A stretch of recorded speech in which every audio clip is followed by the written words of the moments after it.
একদিন এই মফিজউদ্দিনের কবরে থাকা লাগবে।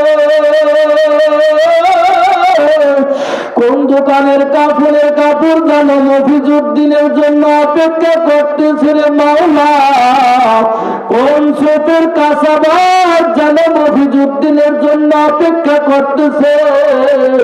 কারা জানি মফিজউদ্দিনের নামের কবর খনন করার জন্য সময় গুনতেছে।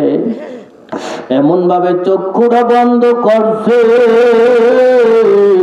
হঠাৎ করে অন্যরকম কবরের ভিতরে আওয়াজ পাওয়া যায়। সাপে যদি ফোঁস ফোঁস করে বাবা, রাতের গভীরে যদি ঘরের ভিতরে ঘুমায়া থাকেন, এর ভিতরে একদিন এক কাজী সাহেব, এক ইউনিয়নের বিবাহ রেজিস্টারের কাজী, এক কাজী সাহেব ঘুমায়া রয়েছে।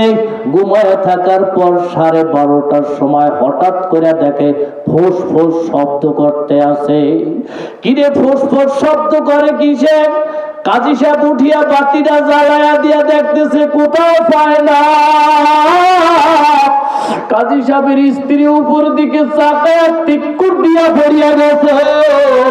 চিক্কুর দিয়া পড়িয়া যাওয়ার পর এই বাজার, এই যে আপনাদের পীরের বাসা এলাকা, ওখানে এক ব্যাপারী সাহেব ছিল, সব সময় পীরের বাসায় আনাগোনা ছিল।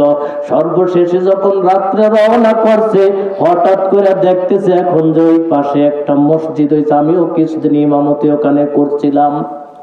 ওই রাস্তার উপরে দেখে বিশাল বড় মোটা বিষধর বড় সাপ।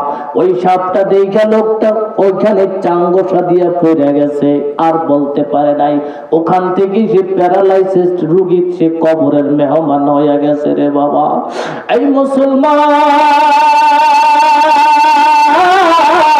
কথাটা মিথ্যা বলি নাই, কথাটা মনে আছে। জান্নাত ব্যাপারী সব আজকে নাই, কবরে শুয়ে বলছে, এই মুসলিম ভাই, আপনার কাছে আমি কথাগুলো বলে যাই। যখন অন্যরকম আওয়াজ, কাজী সাহেবের স্ত্রীর চিৎকার দিয়া বেহুশ হয়ে গেছে। কি হয়েছে?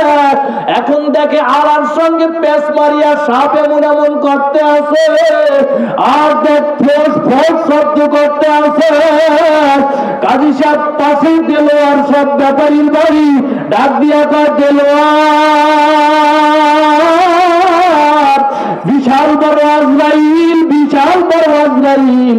এই আজরাইল না মারা পর্যন্ত ঘরের ভিতরে ঘুমাইতে পারুন না। জোরে বলেন, আজরাইল মারতে পারবে? যদি আজরাইল মারতে পারবে? হ্যাঁ, আজরাইল তো আমার আল্লাহর মনোনীত। জোরে বলেন ঠিক কিনা? এবার ওই সাপ